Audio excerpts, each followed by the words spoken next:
This sacred lake, on the banks of which you have come to dream, for one can only understand by dreaming, this mirror set in the rock has reflected the finest firework display of antiquity. A dazzling gleam that has lasted 20 centuries. As soon as one cluster of stars faded, another pharaoh fired another salvo. And this will be named forever the splendor of Thebes.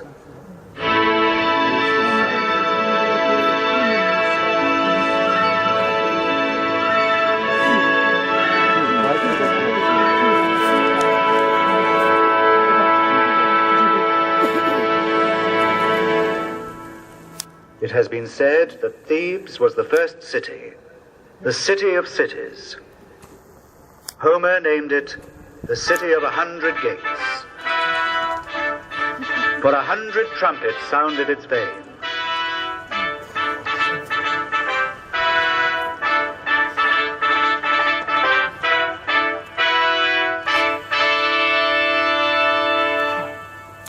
Listen to the sounds of Karnak. The silence was deceptive, since the city for 20 centuries has resounded so much to the sound of song and harp that it was almost alive with music.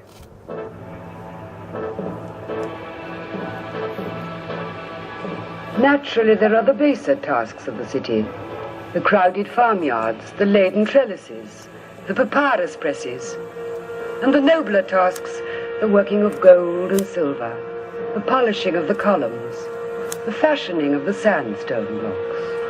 But above all, there is the fabulous machinery of the universe.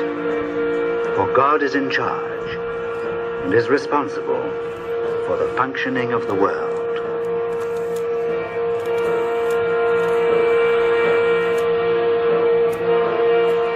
Upon the terraces, priests, astronomers observe the movement of the stars, are responsible for eclipses of the moon and the rising of the sun.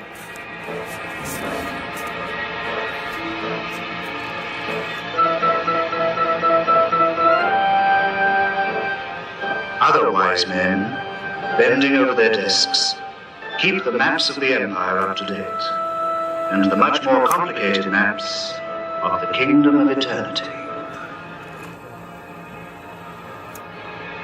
Watching over the furnaces, others supervised the mysterious metallurgical union of silver and gold into electrum, whose shining plaques would clothe the obelisks.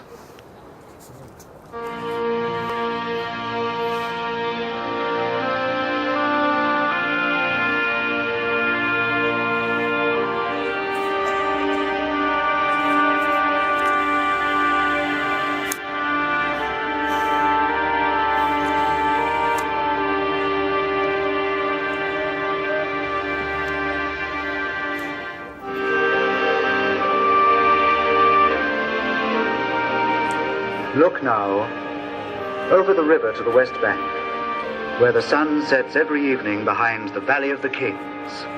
It is the shore of the dead, the beginning of the beyond.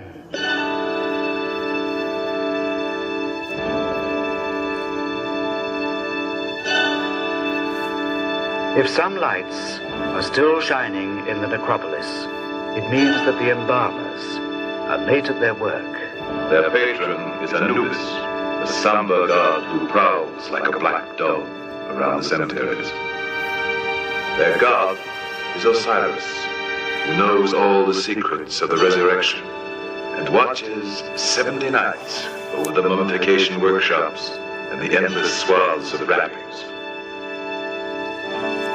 We are at the turning point of the 18th and 19th dynasties, more than 3,000 years ago. Before it, every Tutmosis and Amenhotep. After it, every Seti and Ramesses. Now, we are at the moment of unbelievable sacrilege and revolution.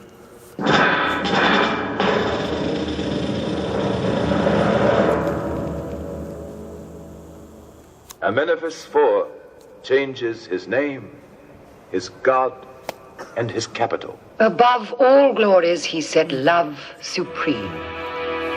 And his beloved wife, Nefertiti, shared his dream of a new faith and a new city.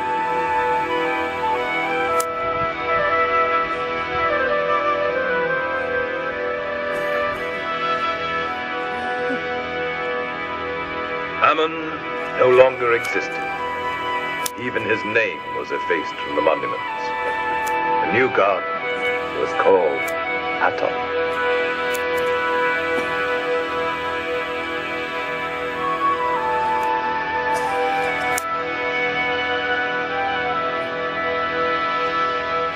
The heretical pharaoh took the name of Akhenaton, devoting himself to his new worship, his poems, his prophecies, his new city of El Amarna.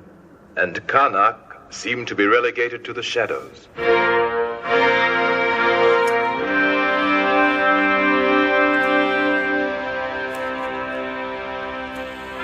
But the new religion lasted only as long as its inventor.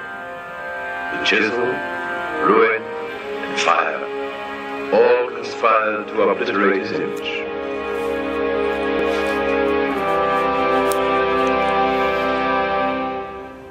The new pharaoh was a child. This child was to restore the ancient worship. He rekindled 1,000 lamps of the abandoned temples of Karnak. He took the traditional name. And if his earthly life was short, since he died in his adolescence, his posthumous glory eclipses that of all the others, for his name is Tutankhamun.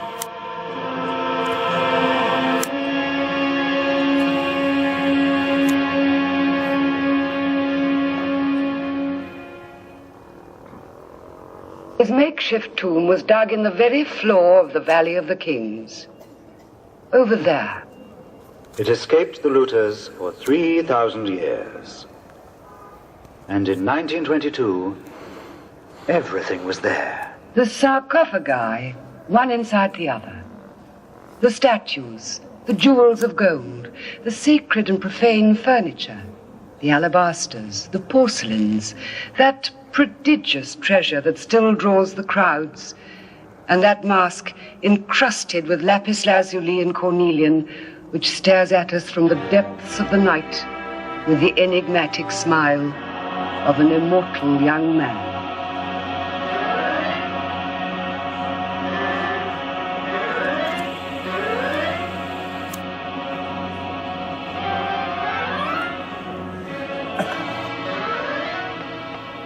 Let us return for a moment to the distant centuries when the world's first great queen, Hatshepsut, was inspired to dedicate 2 golden obelisks to Ammon. Listen. Behold, I was sitting in my palace, meditating upon the being who created me, when the voice of my heart spoke, telling me to make 2 golden obelisks for him.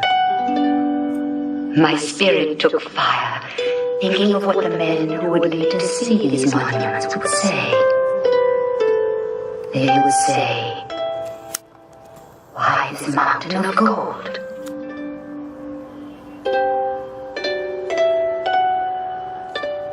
But my dream was beyond my power.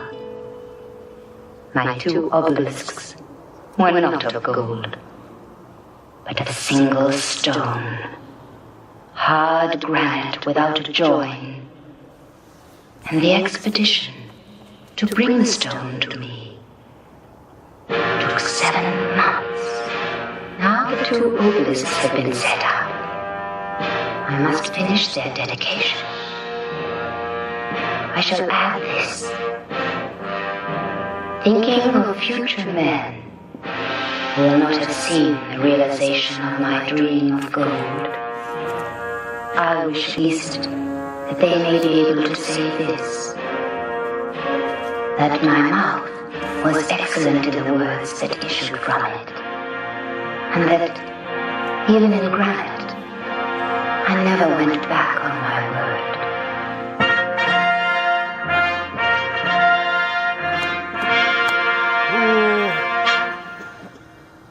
torn from their native land.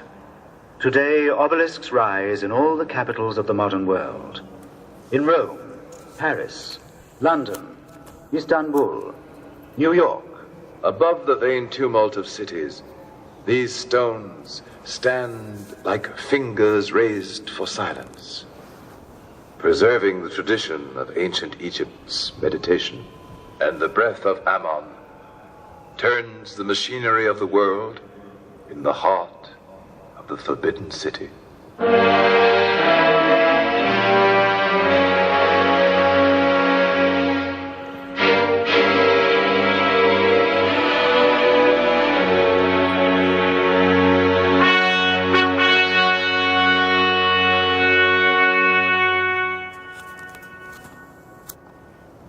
But each year, the harvest done, the grapes gathered, when the new wine rises to the head, Ammon takes a short holiday.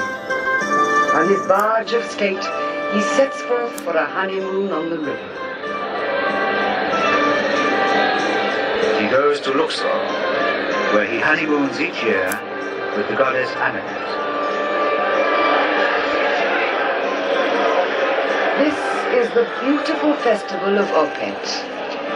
The joyous echoes still seem to come down to us from the depths of time. All the details are inscribed on the walls along the great colonnade at Luxor. Once again, in this month of Tawhid, the people of Thebes are gathering at the gates of Karnak for the grand festival of the god Ammon. It is enough to hear the laughter, to know that the granaries are full and that the grapes are already fermented.